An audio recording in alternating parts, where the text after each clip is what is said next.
Thank you everyone for visiting the chatterlogic.com homepage. Today we're going to do a quick walkthrough of how to actually utilize the tool for recruiting and sourcing purposes.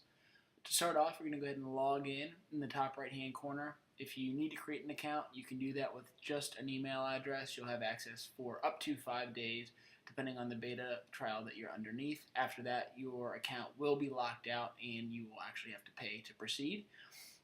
To start, you'll go ahead and click search up in the top, sort of on the left hand side, and then you'll come to a page like this. It's going to prompt you to put in a couple of different things, location, and then actually a skill up at the top.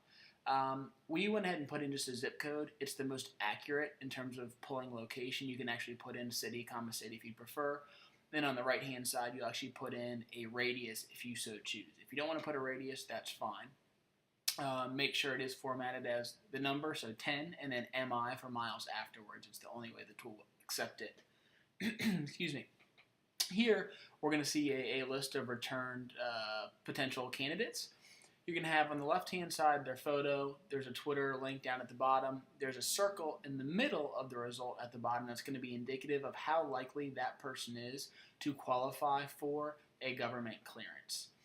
The higher the number, the less likely they are. This is by no means an exact science. It's strictly based on the content that they've talked about, certain things that we know are indicative of someone who may have trouble to get a clearance in the future. As you can see, you can click out to their Twitter profile. You can also click back to an Indeed resume search. A lot of people, especially the more qualified candidates, are not going to be on there. But again, we have it just in case. The LinkedIn button prompts a LinkedIn search. Again, it's going to show a link to the prospect's LinkedIn profile. Ideally, they're going to be on there. Sometimes if the name is not the same as their sort of official name, so they're using sort of nickname or username on Twitter, we may not be able to find them, but pretty consistently we're actually able to find that. If you want to reach out directly, you can go ahead and click that Twitter button.